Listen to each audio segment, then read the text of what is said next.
Hi, I'm Nancy Andrews along with Bonnie Stewart for This Week at the Capitol. Bonnie, we're winding down, but there are some anti-business bills being considered now that are very bad for business. Can you tell me a little bit about the unitary tax that's being proposed? Yeah, we're incredibly upset by a number of the packages that are being discussed up at the Capitol. As you point out, unitary is one of our greatest concerns.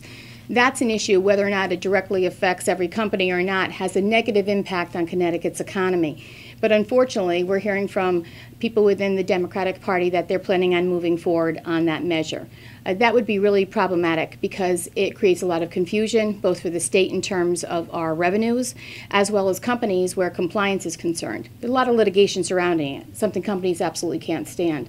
In addition to that, it really targets our economic-based industry. So it's a bad bill, and we're hoping that we can explain this issue to the legislators so they know not to move forward with it. Okay, and you'll have a separate video just talking about unitary, so people can just listen to that and get the specifics on why it's really a bad bill for everyone in Connecticut. Yes.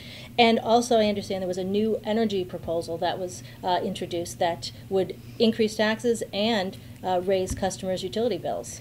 Yes, you know, an 11th hour deal where they come out with this 173-page bill that, unfortunately, for the most part, is one bad thing after another. As you point out, it would increase the size of state government, which just means more money for taxpayers at a time when we're saying that we want more effective, more efficient government. In addition to that, there's a lot of new programs in there, and they're talking about changing things that would just increase rates.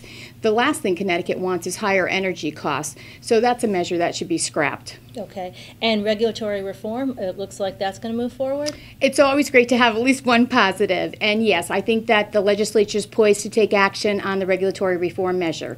There's an agreement in 4 caucuses in terms of the majority of the people being in support of the measure, as well as the administration, and we think that there's a lot of great opportunities here to move forward on a measure that could eliminate some of the barriers to economic opportunities now. So that's a good measure that we hope to see passed. Okay, and how about on the labor front? What's happening there? Things have been fairly quiet with paid time off, which has been a big concern for many employers. There's 2 different proposals up at the Capitol right now, one that would affect companies with 50 or more, another one that would hit everybody. Regardless of which way you went, it would be the wrong way. So we're hoping, again, that the legislature stays strong and chooses not to increase the cost of employing people in Connecticut. Again, that'd be a bad thing for Connecticut. The thing is that, you know, we're in the last week of session. We end on next Wednesday at midnight. And until then, anything and everything can happen in the last few days of session. So we just all have to stay alert and ready to act. And I understand that it looks like there's going to be sessions this weekend as well? Yes, right now they're talking about a possible session on Saturday and Sunday. Okay. All right. Thank you, Bonnie. Thank you.